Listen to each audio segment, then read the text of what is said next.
Good morning students. आज हम लोग संकुल यौगिकों में समायता वाला टॉपिक पढ़ेंगे। देखिए, हमने इससे पहले नामकरण पढ़ा था। नामकरण के दो प्रकार पढ़े थे, जिसमें हमने सूत्र से नाम लिखना और नाम से सूत्र लिखना, दोनों ऑप्शन हमने इसमें पढ़े थे। संकुल की परिभाषाएं पढ़ी थी। संकुलों की परिभाषा में हमारे पास जो मुख्य परिभाषा थी वो लिगेंड की परिभाषा थी। लिगेंड की परिभाषा में जो सबसे इंपॉर्टेंट जो बात थी वो आपको जो याद रखनी थी वो थी उभयदंतुक लिगेंड और एक दंतुक लिगेंड।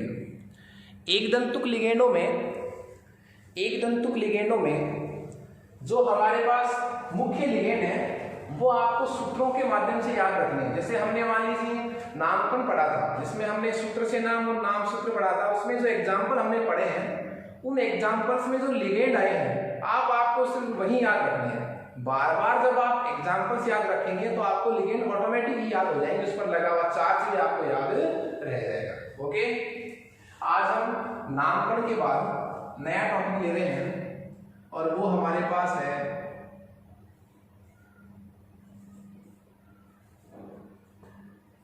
संकुलों में समावयवता। संकुलों में समावयवता, आइसोमरिज्म इन कॉम्प्लेक्स कंपाउंड। देखिए, सबसे पहले हम शब्द को पकड़ते हैं, किसको? समावयवता। समावयवता क्या होती है? समावयवता का मतलब होता है कम से कम दो यौगिक जिनके अणुसूत्र क्या हो? समान। अणुसूत्र समान हो, यह तो पहली और आवश्यक शर्त है किसकी? समावयवता की।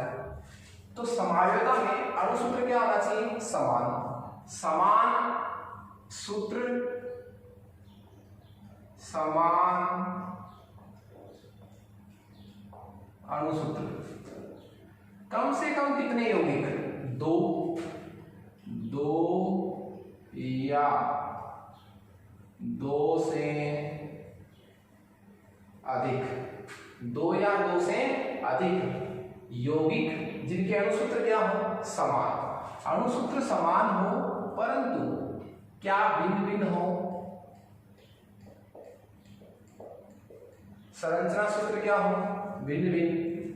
वो परस्पर क्या कहलाएंगे? समावयव कहलाएंगे। ऐसे यौगिक क्या कहलाएंगे? परस्पर समावयव कहलाएंगे। और इस घटना को, इस गुण धर्म को हम क्या बोलेंगे? समावयवता। तो मैं आपको जो बात कहना चाह रहा हूं उसका मतलब ये है कि समावयवता का मतलब क्या होगा?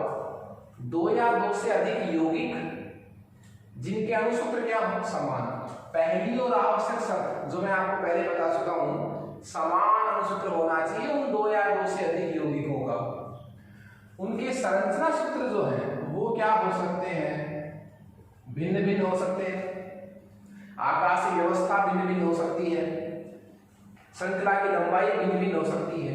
तो वो परस्पर क्या कहलाएंगे? समावयव कहलाएंगे, आइसोमर कहलाएंगे। और इस परिघटना को हम क्या बोलेंगे? आइसोमरिज्म या समावयवता। चूंकि हम इस समावयवता को कौन से टॉपिक में पढ़ रहे हैं? संकुल यौगिकों में। संकुल यौगिक का मतलब क्या होता है? वे यौगिक जिनमें धातु तथा लिगेंड के मध्य उपसह संयोजक बंध उपस्थित होता है। कहने का मेरा मतलब क्या हुआ? धातु और किसके बीच? लिगेंड के बीच उपसह संयोजक बंध उपस्थित होता है। ऐसे यौगिक क्या कहलाते हैं? संकुल यौगिक। संकुल यौगिकों में कौन कौन से प्रकार की समावयवता पाई जाती है वो हम पर इसमें विचार करेंगे। तो देखिए, संकुलों में समावयवता में मैं आपको ले चलता हूं दो या दो से अधिक संकुल यौगिक। अब यौगिक की जगह मैंने क्या नाम बोल दिया? संकुल यौगिक। दो या दो से अधिक संकुल यौगिक जिनके अणुसूत्र क्या हो? समान। संरचना सूत्र क्या हो? भिन्न भिन्न। वो परस्पर क्या कहलाएंगे? ऐसे संकुल यौगिक परस्पर क्या कहलाएंगे? समावयव कहलाएंगे। घटना क्या कहलाएगी? समावयवता कहलाएगी। ठीक है, समावयवता कितने प्रकार की होती है संकुल यौगिकों में?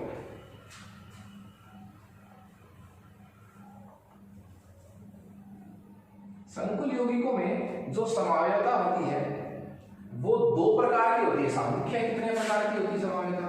दो प्रकार की। कैपिटल ए जो है वो है संरचनात्मक समावयवता। संरचनात्मक समावयवता, स्ट्रक्चरल आइसोमरिज्म। संरचनात्मक समावयवता, देखिए समावयवता का कोई सा भी प्रकार हो जहां शब्द ही क्या है, समावयवता। इसका मतलब क्या होता है? इसका मतलब होता है कि उन यौगिकों के संरचना सूत्र क्या है, समान है। तो संरचनात्मक समावयवता के कुछ प्रकार हैं।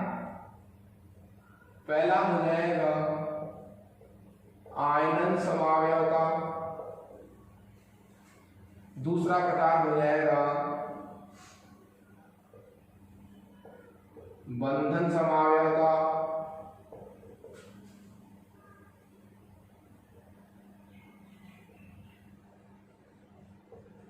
हाइड्रेट समावयवता,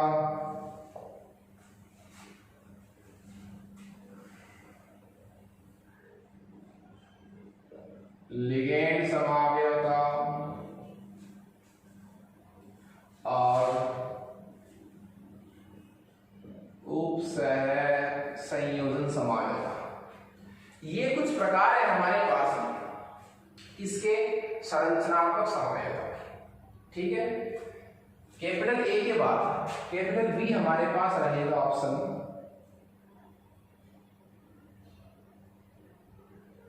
विन्यासी समावयवता। विन्यासी समावयवता, विन्यासी समावयवता के दो प्रकार हैं। पहला है ज्यामितीय समावयवता और दूसरा है प्रकाशिक समावयवता। ये दो प्रकार हैं, संरचनात्मक समावयवता और विन्यासी समावयवता के प्रकार। ये इस प्रकार की समावयवताएं किसमें पाई जाती है साहब, संकुल यौगिकों में। दो मेजर इसके पार्ट्स हैं, संरचनात्मक समावयवता। तो सबसे पहले हमारे पास किसकी परिभाषा जाएगी, संरचनात्मक समावयवता। क्या परिभाषा होगी, समावयवता शब्द जहां आ जाए वहां क्या मतलब होगा कि सूत्र समान है। सूत्र तो क्या है, समान। अब जो भिन्न होता है दो या दो से अधिक संकुल यौगिक जिनके अणुसूत्र तो क्या हो, समान। अब जिस चीज में भिन्नता होगी उस पर इस संरचना समावयवता का नाम रख दिया जाएगा। तो संरचनात्मक समावयवता का मतलब क्या हुआ, समावयवता का मतलब क्या हुआ, अणुसूत्र समान। संरचनात्मक का मतलब क्या हुआ, क्या भिन्न भिन्न है, संरचना भिन्न भिन्न है। संरचनात्मक समावयवता के फिर से कुछ प्रकार हैं जो संकुल यौगिक प्रदर्शित करते हैं, आयनन, बंधन, हाइड्रेट, लिगेंड और उपसह संयोजन समावयवता। विन्यासी समावयवता के दो प्रकार हैं, ज्यामितीय समावयवता और प्रकाशिक समावयवता। अब हम इसमें कैपिटल ए लेकर चलेंगे साहब। कैपिटल ए में हमारे पास पहला प्रकार है और वो है संरचनात्मक समावयवता। क्या परिभाषा हो जाएगी, दो या दो से अधिक यौगिक जिनके अणुसूत्र समान होते हैं परंतु संरचना सूत्र क्या होते हैं, भिन्न भिन्न होते हैं, परस्पर क्या कहलाएंगे, संरचनात्मक समावयवी। परिघटना क्या कहलाएगी, संरचनात्मक समावयवता। इसके कुछ जो प्रकार हैं उन प्रकार में से अपन वन बाय वन लेंगे। पहला जो प्रकार है वो है आयनन समावयवता। मैंने पहले भी आपको कहा समावयवता शब्द का मतलब क्या हुआ, सूत्र समान। ये तो पहली और आवश्यक शर्त है, दो या दो से अधिक संकुल यौगिक जिनके अणुसूत्र क्या हो, समान। अणुसूत्र समान हो परंतु जिनका क्या भिन्न भिन्न होता हो, आयनन भिन्न भिन्न होता हो। आयनन का मतलब वियोजन, वियोजन का मतलब क्या हुआ, जो संकुल यौगिक वियोजित होकर भिन्न भिन्न आयन देते हैं वो क्या कहलाएंगे, परस्पर आयनन समावयवी। तो मेरे कहने का मतलब क्या हुआ, मतलब ये हुआ कि दो या दो से अधिक संकुल यौगिक जिनके अणुसूत्र तो क्या हो, समान। अणुसूत्र समान है परंतु जब उनका वियोजन होता है उनको अपन आयनित करवाते हैं तो आयनित होकर आयन क्या देते हैं, वो भिन्न भिन्न। सूत्र बराबर है लेकिन जलीय विलयन में आयन क्या दे रहे हैं, भिन्न भिन्न, तो परस्पर क्या कहलाएंगे, आयनन समावयवी। अजीब बात इसमें यह है कि जब सूत्र बराबर है तो आयन कैसे भिन्न भिन्न दिए जा रहे हैं। तो मेरे कहने का मतलब ये है कि दो या दो से अधिक यौगिक जिनके अणुसूत्र तो क्या हो समान, परंतु जब उनको जल में घोले तो जल में घुलकर वो दोनों यौगिक भिन्न भिन्न क्या देते हैं, आयन, तो परस्पर क्या कहलाएंगे, वो आयनन समावयवी। एग्जाम्पल देखिए आप, दो संकुल यौगिक है साहब आपके पास, एग्जाम्पल है आयनन समावयता।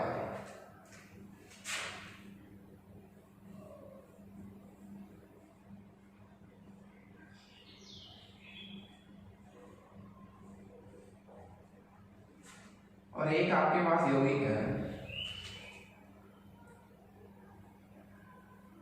मैं इसको इधर लिख देता हूं,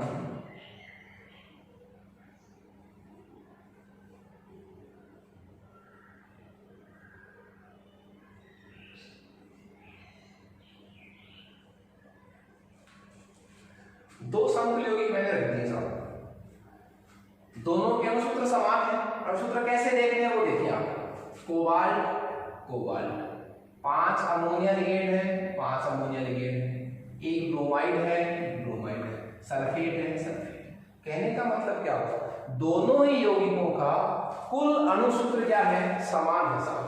अब इनका जल में क्या कीजिए, वियोजन, इन दोनों को जल में घोल दिया, इन दोनों को किस में घोल दिया हमने, जल में। लीजिए सब, दोनों को किस में घोल दिया, जल में। जल में घोलने में आपको मैंने पहले भी कहा, कभी भी ये समन्वय मंडल नहीं टूटता।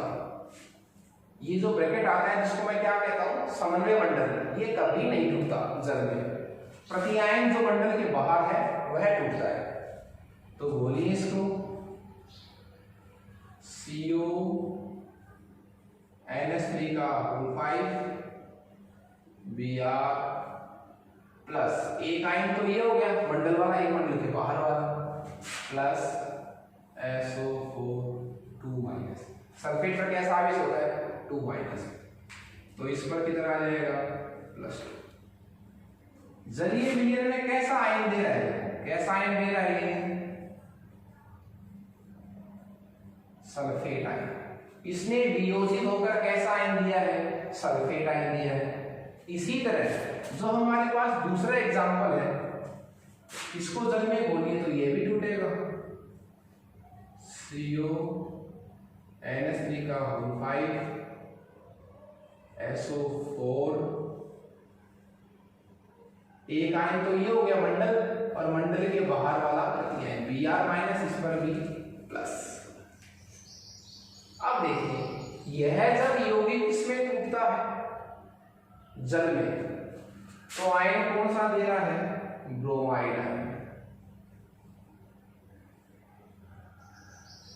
ब्रोमाइड आयन दे रहा है। और उसी अणुसूत्र के बराबर सूत्र वाला यौगिक जल में घुलकर कैसा आयन दे रहा है, सल्फेट।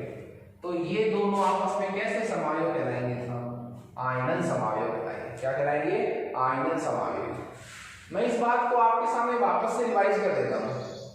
देखिए, सबसे पहली परिभाषा मैंने क्या ली थी, आप एक परिभाषा को समझिए। आयनन समावयवता का मतलब दो या दो से अधिक संकुल यौगिक जिनके अणुसूत्र समान होते हैं, परंतु जो जलीय विलयन में घुलकर भिन्न भिन्न आयन देते हैं, परस्पर क्या कहलाएंगे, आयनन समावयवी। तो ये दोनों आपस में क्या कहलाएंगे, आयनन समावयवी कहलाएंगे। क्यों कहलाएंगे, एक को जब मैंने जल में घोला तो उसने कैसा आयन दिया, सल्फेट, दूसरे ने कैसा आयन दिया, ब्रोमाइड। ओके, इनमें प्रश्न जो है वो पहचान का सकता और एग्जाम्पल का, तो प्रतिआयन में अलग लगा है। उसके बाद हमारे पास दूसरे तरीके की जो समावयवता है वो है, मैं उसमें लेना चाहूंगा, दूसरे तरीके की समावयवता में मैं लेना चाहूंगा बंधन समावयवता। बंधन समावयवता में एक आवश्यक और पहली शर्त यह है कि आप इसको इसमें उभयतंतुक लिगेंड लेना पड़ेगा। उभयतंतुक लिगेंड का मतलब क्या हुआ, ऐसे लिगेंड जिनमें दो दाता परमाणु होते हैं और दोनों दाता परमाणुओं में से एक समय में एक ही दाता परमाणु का कार्य करता है। तो ऐसे अपन लिगेंडों को क्या बोलते हैं बताइए, उभयतंतुक लिगेंड कहते हैं। तो बंधन समावयवता के लिए पहली और आवश्यक शर्त जो है वो हमारे पास कैसे लिगेंड की उपस्थिति है, उभयतंतुक लिगेंड की उपस्थिति है। उभयतंतुक लिगेंड का मतलब क्या हुआ, वे लिगेंड जिनमें दो दाता परमाणु होते हैं परंतु एक समय में एक ही दाता परमाणु का कार्य करता है। तो हमारे पास दूसरी समावयवता जो है वो है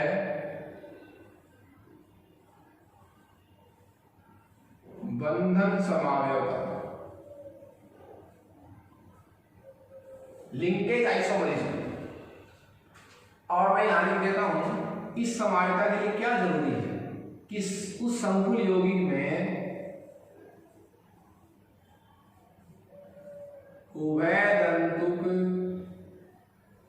लिगेंड की उपस्थिति होनी चाहिए। उस संकुल यौगिक में उभयतंतुक लिगेंड की उपस्थिति होनी चाहिए, ये उसमें जरूरी है साहब। तो उभयतंतुक लिगेंड के मैंने कुछ आपको एग्जांपल दिए थे, जैसे नाइट्रो में दाता परमाणु कौन है, N। नाइट्राइट में दाता परमाणु कौन है, ऑक्सीजन। साइनाइड में दाता परमाणु है कार्बन और आइसोसाइनाइड में दाता परमाणु है नाइट्रोजन।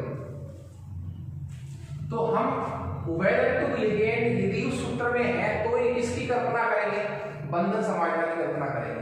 तो क्या परिभाषा हो जाएगी बंधन समावयवता की, दो या दो से अधिक संकुल यौगिक जिनमें अणुसूत्र तो क्या हो, समान। देखिए अणुसूत्र समान होगा तभी क्या होगी, समावयवता। अणुसूत्र जिनके समान होते हैं परंतु उनमें उभयतंतुक लिगेंड भिन्न भिन्न दाता परमाणु के द्वारा धातु परमाणु से जुड़ा रहता है। भिन्न भिन्न दाता परमाणु के द्वारा धातु परमाणु से जुड़ा रहता है। तो कहने का मेरा मतलब क्या हुआ, जैसे मैं आपको ये कहूं कि मेरे पास एक संकुल यौगिक है जिसमें कौन सा लिगेंड है सर, साइनाइड। कैसा लिगेंड है, साइनाइड। एक में कैसा लिगेंड है, आइसोसाइनाइड। धातु दोनों में एक ही है, M। धातु दोनों में क्या है, एक। तो देखिए यहां इस धातु से किसने बंध बनाया है, कार्बन ने। यहां इस धातु से किसने बंध बनाया है, नाइट्रोजन ने। जब तो ये लिगेंड कैसा है, उभयतंतुक लिगेंड है जिसमें दोनों ही क्या थे, दाता परमाणु पर एक समय में एक दाता परमाणु कार्य कर रहा है। तो उभयतंतुक लिगेंड ही किसी संकुल यौगिक में पड़ा है तो वो बंधन समावयवता प्रदर्शित करते हैं। और वो करते हैं क्या, उसमें उभयतंतुक लिगेंड क्या करता है, उसमें कितने दाता परमाणु होते हैं, दो दाता परमाणु होते हैं उसमें। तो एक संकुल यौगिक में तो एक दाता परमाणु से अटैच करता है धातु से और दूसरे संकुल यौगिक में दूसरे दाता परमाणु से अटैच करता है। हम इसका एग्जांपल लेंगे, हमारे पास एग्जांपल इसका जो है वो है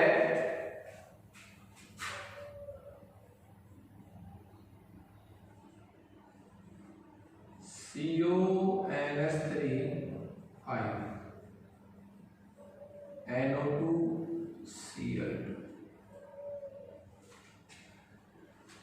ठीक है, और इसी का हमारे पास एक और संकुल यौगिक है CONH3ONO। आप कुछ समझ रहे होंगे, दो या दो से अधिक संकुल यौगिक जिनके अणुसूत्र समान होते हैं। तो आप देखिए दोनों के अणुसूत्र क्या है, समान है। कोबाल्ट दोनों में धातु है, दोनों में अमोनिया लिगेंड है, दोनों में दो क्लोरीन है, परंतु इन दोनों में एक उभयतंतुक लिगेंड पड़ा है। उभयतंतुक लिगेंड कौन सा है, देखिए नाइट्रो। ये एक ही बात है NO2ONO। पूरा सूत्र समान है, परंतु इस संकुल यौगिक में, ऊपर वाले में, आप मुझे बताएं कोबाल्ट से इस NO2 ने जो उपसहसंयोजक बंध बना रखा है उसमें दाता परमाणु कौन है? नाइट्रोजन। इस कोबाल्ट से को किसने बंध बना रखा है NO2 में? N ने बंध बना रखा है साहब। तो यहां दाता परमाणु कौन हुआ? नाइट्रोजन। दाता परमाणु कौन हुआ इसमें? नाइट्रोजन। और यहां जो आपके पास है इसमें कोबाल्ट से किसने बंध बना रखा है? ONO। उपसहसंयोजक बंध किसने बना रखा है? ONO। तो ये कैसा तंतुक लिगेंड है? उभय तंतुक लिगेंड है। एक संकुल यौगिक में तो कोबाल्ट से कौन जुड़ा हुआ है? नाइट्रोजन। और दूसरे संकुल यौगिक में उसी कोबाल्ट से कौन जुड़ा हुआ है? ऑक्सीजन। तो देख, ये दोनों यौगिक आपस में क्या कहलाएंगे? बंधन समावयवी कहलाएंगे। और इस घटना को मैं क्या कहूंगा? बंधन समावयता। ओके, रिवाइज कर रहा हूं। बंधन समावयता की शर्त क्या है? कि संकुल यौगिक में उभय तंतुक लिगेंड होना चाहिए। ठीक है, उभय तंतुक लिगेंड का मतलब जिनमें दो दाता परमाणु होते हैं परंतु एक समय में एक ही दाता परमाणु का कार्य करता है। मैंने दो यौगिक लिखे हैं आपके पास, दोनों के अनुसूत्र समान हैं। एक में दाता परमाणु कौन है? N। दाता परमाणु का मतलब लिगेंड में उपस्थित वह परमाणु जो लोन पेयर डोनेट करता है N की धातु परमाणु को। तो यहाँ पर डोनेट कौन कर रहा है? नाइट्रोजन। यहाँ नाइट्रोजन दाता परमाणु है। उसी NO2 का एक रूप होता है ONO। इसमें दाता परमाणु कौन है? ऑक्सीजन। तो सिर्फ उभय तंतुक लिगेंड के दाता परमाणु की भिन्नता है, बाकी दोनों का सूत्र क्या है? बराबर।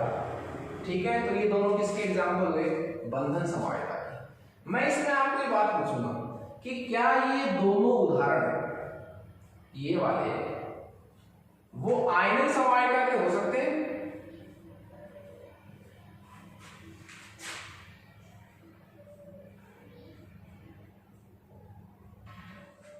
क्या ये दोनों एग्जाम्पल, कौन से वाले जो मैंने किसके एग्जाम्पल लिखे हैं? बंधन समावयता के जो एग्जाम्पल लिखे हैं, क्या ये दोनों एग्जाम्पल आयनिक समावयता के हो सकते हैं? नहीं हो सकते। आयनिक समावयता में क्या मतलब था? दोनों का क्या बराबर होना चाहिए? अणुसूत्र समान होना चाहिए। अणुसूत्र तो समान है साहब, ये सब तो सभी में लगेगी जो समावयव है। अणुसूत्र समान होना चाहिए, परंतु आयन क्या देने चाहिए? भिन्न भिन्न। आप देखिए, जब आप इस यौगिक को जल में घोलेंगे, कौन से वाले को? इस यौगिक को जब आप जल में घोलेंगे तो जलीय विलयन में कैसा आयन देगा? कैसा आयन देगा? ये क्लोराइड। दो क्या देगा? ये क्लोराइड आयन। कौन? ये वाला संकुल यौगिक। जब आप इस संकुल यौगिक को जल में घोलेंगे तो यह भी कौन सा आयन देगा? Chloride ion. तो दोनों के सूत्र बराबर हैं और लेकिन आयन भी क्या दे रहे हैं? समान। तो ये किसके एग्जाम्पल नहीं हो सकते साहब? आयनिक समावयता के एग्जाम्पल नहीं हो सकते। इसके बाद थर्ड हमारे पास ऑप्शन है संरचनात्मक समावयता में, और वो है हाइड्रेट समावयता। हाइड्रेट समावयता, देखिए हाइड्रेट का शाब्दिक अर्थ यदि अपन लें तो मतलब होता है जल से। हाइड्रेट अणु का मतलब क्या हुआ? जल का अणु। तो हाइड्रेट समावयता में, हाइड्रेट का सीधा सा मैंने क्या बताया आपको? जल। तो हमारे पास थर्ड कैटेगरी है, वो है हाइड्रेट समावयवता।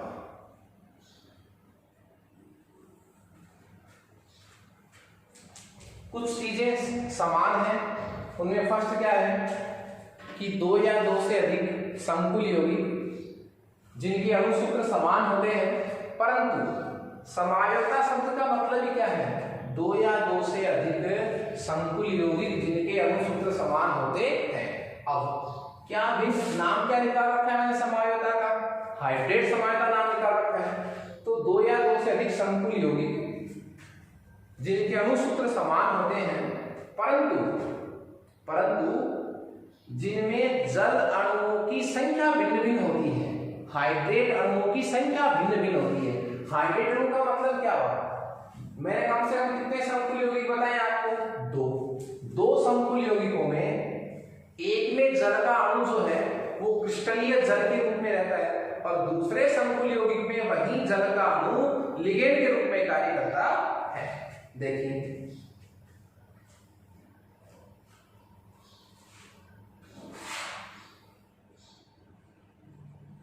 दो या दो से अधिक कैसे यौगिक संकुल यौगिक, दो या दो से अधिक संकुल यौगिक जिनके अणुसूत्र क्या हो? समान, अणुसूत्र समान हो परंतु जल का अणु, जिसको मैं हाइड्रेट अणु बोल सकता हूं, जल का अणु एक संकुल यौगिक में तो किसका काम करेगा? लिगेंड का काम करेगा और दूसरे संकुल यौगिक में वही जल का अणु किस रूप में रहेगा? क्रिस्टलीय जल के रूप में रहेगा। ओके, देखिए मेरे कहने का मतलब क्या हुआ? आपको हाइड्रेट समावयवता में एक अणु तो देखना है कि दोनों संकुल यौगिकों को, जिनको आपको कैसा बताया जा रहा है? हाइड्रेट समावयवता बताया जा रहा है, उनमें कहीं ना कहीं कैसा अणु तो होना ही चाहिए, जल का अणु तो होना ही चाहिए। भिन्नता क्या होगी दोनों में? कम से कम दो है, तो एक संकुल यौगिक में तो जल का अणु किसके रूप में काम करेगा? लिगेंड के रूप में। लिगेंड के रूप में काम करेगा तो किसके अंदर लिखा जाएगा? मंडल के अंदर लिखा जाएगा। और एक में क्रिस्टलीय जल के रूप में काम करेगा तो बाहर डॉट लगाकर लिखा जाएगा। जैसे अपन फिटकरी का सूत्र लिखते हैं, फिटकरी के सूत्र में हम लास्ट में लिखते हैं ना डॉट 24H2O। वो 24H2O क्या है? वो कैसा जल है? क्रिस्टलीय जल है। कैसा जल है? वो क्रिस्टलीय जल है। तो इसमें एग्जांपल लेते हैं अपन।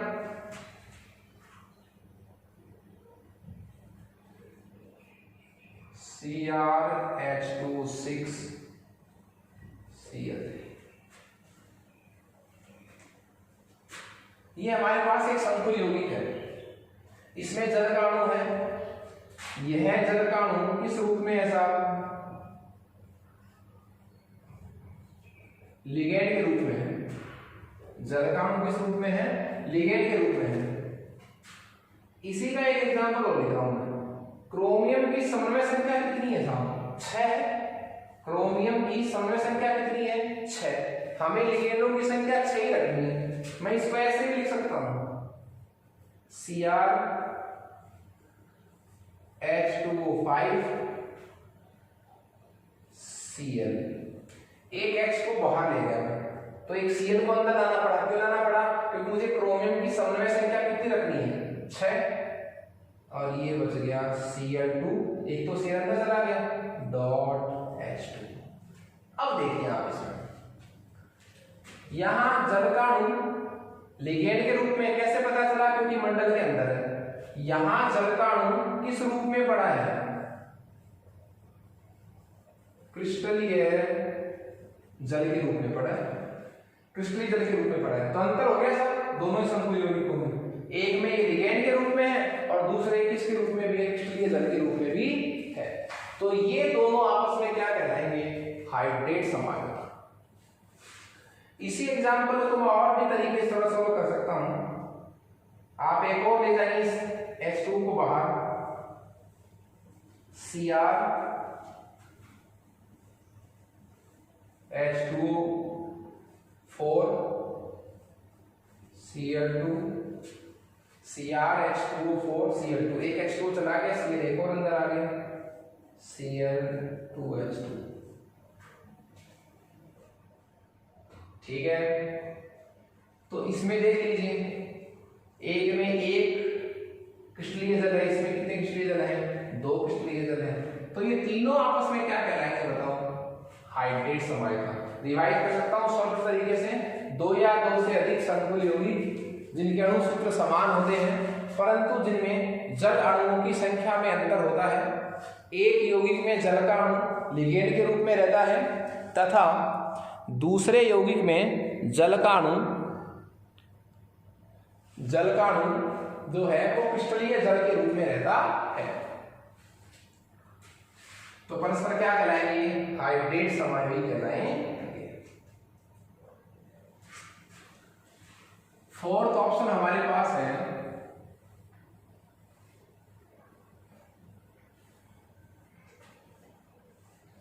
और फोर्थ ऑप्शन में मैं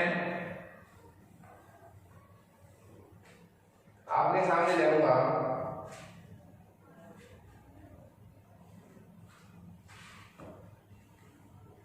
लिगेंड समायुक्त। 4 नंबर हमारे पास क्या हो जाएगा?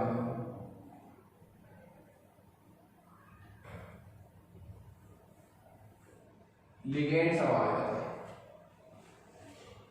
देखिए इस बार समायुक्ता शब्द के आगे क्या लिखा हुआ है? लिगेंड।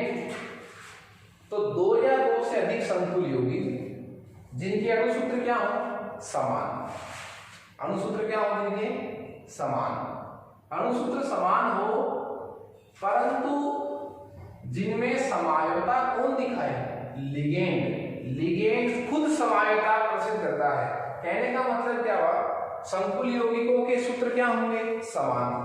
सूत्र समान होंगे लेकिन उनमें जो लिगेंड बड़ा है उसकी संरचना क्या होगी? उन सभी में भिन्न भिन्न होगी। तो कहने का मतलब क्या हुआ? इस प्रकार की समायुक्ता में जो लिगेंड होता है वो खुद समायुक्ता प्रदर्शित करता है। इसके एग्जांपल में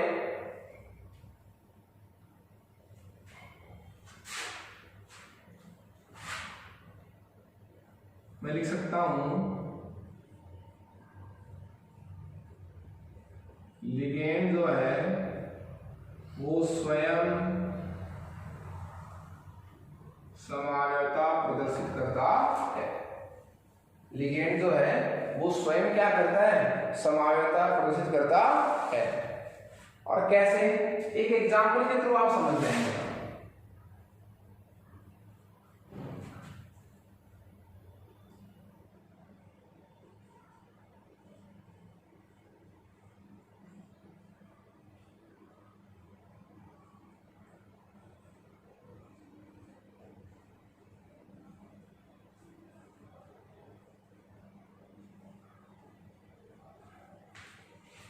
ये मैंने एक संकुल यौगिक लिखा है। आप इस संकुल यौगिक को पहले समझिए उसके बाद इसके ऊपर समाय लिखेंगे। देखिए यहां केंद्रीय धातु परमाणु कौन है? क्रोमियम। 5 क्या इसमें? अमोनिया लिगेंड और एक लिगेंड ये है। इसी को मैं थोड़ा खोल के लिखूंगा। कौन से लिखूं? इस लिगेंड को कैसे लिखेंगे? C6H4। ये बेंजीन वजह से आया साहब, आपने सूत्र पढ़ा होगा C6H6। ये तो क्या है? Benzene C6H6। इसमें से एक हाइड्रोजन चला जाए तो C6H5 जिसको मैं कहता हूं फेनिल समूह। क्या कहता हूं इसको? फेनिल समूह। और फेनिल समूह का जो डायग्राम है देखिए, ये बेंजीन वगैरह का डायग्राम हो गया सर। ये तो है C6H6, ठीक है, C6H6। फिर इसने क्रोमियम के साथ संकुल बंध बनाया है तो एक हाइड्रोजन चला गया। ये सूत्र किसका हो गया? C6H5 का। अब एक Cl भी लगा हुआ है तो Cl किसको हटाकर आएगा? हाइड्रोजन को। तो एक हाइड्रोजन हट गया यहां और एक क्या लग गया? Cl। और ये धातु कौन सी आ गई, क्रोमियम। देखिए क्रोमियम से बंध किसने बनाया, C6H4 ने। क्रोमियम से बंध किसने बनाया, C6H4 क्यों लिखा है, एक हाइड्रोजन तो यहां से चला गया और एक यहां से चला गया, कार्बन 6 है। फिर आगे जो लिखा हुआ है 2 नंबर, इसका मतलब क्या हुआ कि इस संकुल यौगिक में जो Cl है वो कितने नंबर पर है, 2 पर। आप इसी Cl को कहां लगा सकते थे, 3 पर। उसी Cl को कहां लगा सकते थे, 4। देखिए तो मैं इसके एग्जांपल क्या लिख सकता हूं, CrNH3 5 C6H4 Cl। ये कितने नंबर पर था, क्लोरीन 2 नंबर पे। यहां क्लोरीन आपको कितने नंबर पर दिख रहा है, 2 नंबर पर। किसके सापेक्ष, जहां से इसने क्रोमियम के साथ उपसह संयोजक बंध बनाया उसके सापेक्ष। तो इसको मैं 1 नंबर बोलूंगा, इसको 2 नंबर बोलूंगा। तो 2 नंबर पर क्या है, क्लोरीन। यही क्लोरीन 3 नंबर पर भी आ सकता है। तो इसमें क्या हो जाएगा, क्लोरीन कितने नंबर पर आ गया, 3। Cl2 3 के आने के बाद ये कितने नंबर पर आ सकता है, 4 नंबर पर।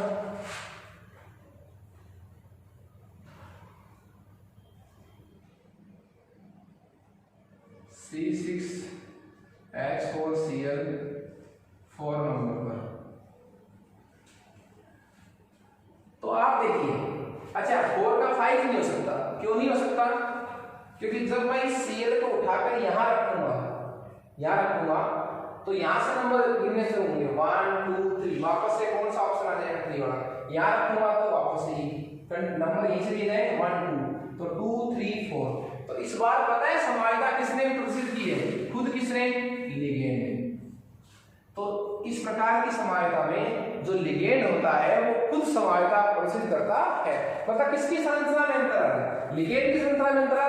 वो 3 धातु परमाणु है, वो 5 के 5 एमीन है, वो Cl2 है। जो लिगेंड है वो भी समान है, लिगेंड तो फिक्स है, लेकिन लिगेंड के साथ जुड़ा हुआ जो क्लोरीन है ये वाला, ये कभी 2 नंबर पर आ रहा है, कभी कितने पर, 3 पर, कभी कितने पर, 4। ठीक है, तो इसमें लिगेंड जो है वो स्वयं समायता प्रदर्शित करता है। इसके बाद हमारे पास 5 नंबर है संरचनात्मक समायता में। लास्ट नंबर है उपसह संयोजन समायता, या जिसको मैं एक नाम और भी बोल सकता हूं, समन्वय समायता। क्या कह सकता हूं जिसको मैं, समन्वय समायता।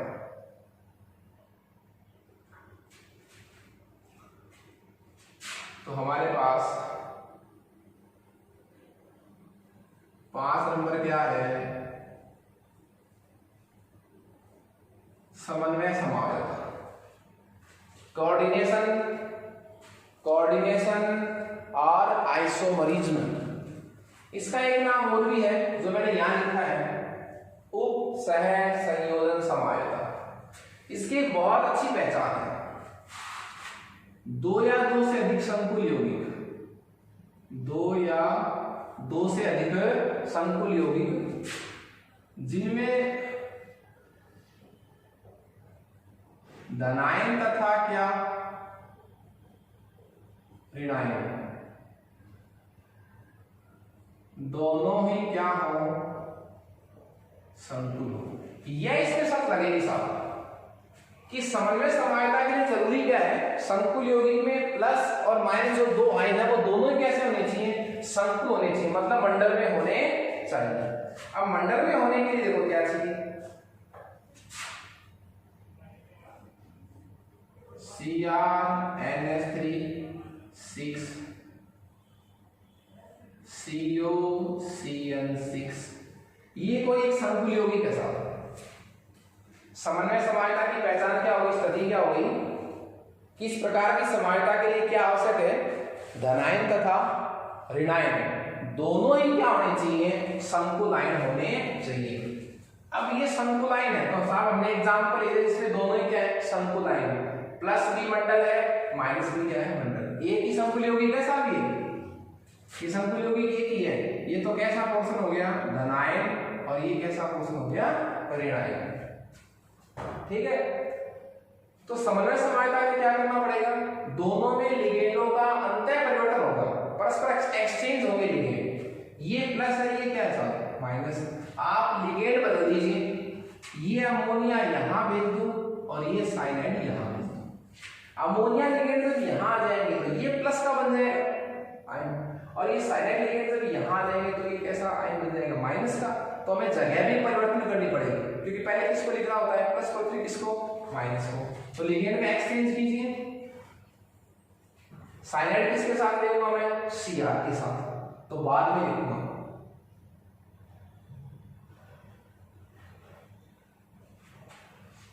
देखिए CO NH36 ये प्लस मैंने चेंज कर दिया। इस बार मैंने कोबाल्ट के साथ किसको भेज दिया अमोनिया को, अमोनिया के बदल जाते प्लस का बन गया, प्लस को पहले लिख दिया, माइनस को CrCN6 ये किसका हो गया माइनस का। तो मैंने एक शंकुल यौगिक का मैंने क्या बना दिया आपके पास समन्वय समावयव बना दिया साहब। अब समन्वय समावयव के लिए मैंने आपको कह दिया करना क्या है कि परस्पर लिगेंडों का क्या करना है अंतः परिवर्तन करना है साहब, लिगेंड में एक्सचेंज करना है। पर इसमें जो मेन बात वो क्या है, आपको जो शंकुल यौगिक दे रखा है ये लिगेंड उदासीन है, ये कैसा लिगेंड है माइनस का। तो ये शंकुलाइन तो धनायन है, ये शंकुलाइन क्या है ऋणायन। जब आप लिगेंडों का परस्पर क्या करेंगे अंतः परिवर्तन करेंगे, लिगेंड का एक्सचेंज करेंगे, तो मंडलों पर उपस्थित आवेश भी एक्सचेंज हो जाएगा। मंडलों पर उपस्थित आवेश जो है वो भी एक्सचेंज हो जाएगा। क्यों, ये प्लस का किसकी वजह से था अमोनिया की वजह से, ये माइनस का किस वजह से था साइनाइड की वजह से। यह साइनाइड लिगेंड जिस किसी धातु के साथ जाएंगे, किसके साथ जा रहा है साइनाइड लिगेंड, देखो Cr के साथ जा रहा है, तो ये क्या बना देगा इसको माइनस का, तो मैंने इसको बाद में लिखा है Cr वाले। तो दोनों ही शंकुलाइन है, लिगेंडों का परस्पर क्या करना है इसमें अंतर परिवर्तन करना है। इस तरह हमने शंकुल यौगिकों में 5 प्रकार की जो है वो संरचनात्मक समायता को पढ़ा है। इसके जस्ट बाद अच्छा इसी में अपन टॉपिक की बात करें, इसी में समायता में कि किस तरीके से प्रश्न पूछे जाते हैं, तो उसमें अपन एक्सप्लेन कर सकते हैं। आपको इसमें एक तो पहचान आनी चाहिए कि बंधन समायता के लिए क्या आवश्यक है, आयन समायता में क्या होता है। प्रत्येक प्रकार की समायता की आपको विभिन्नता आनी चाहिए। आयन समायता में आयन अलग अलग होता है, बंधन समायता में बंधन अलग अलग होता है, हाइड्रेट समायता में जल की संख्या का अंतर होता है, ठीक है। और समन्वय समायता में दोनों आयन क्या होते हैं बोलिए शंकुल आयन होते हैं। तो इसमें 2 तरीके से प्रश्न पूछे जा सकते हैं, आपको नाम लेकर उदाहरण पूछा जा सकता है या फिर एग्जाम्पल देकर आपको ये कह सकते हैं कि आप बताइए सिद्ध कीजिए कि ये आयन समावयवी है या बंधन समावयवी है। तो इसमें आपको पहले सब याद होनी चाहिए। ओके, नेक्स्ट क्लास में अपन नेक्स्ट आइसोमरिज्म को डिस्कस करेंगे। ओके।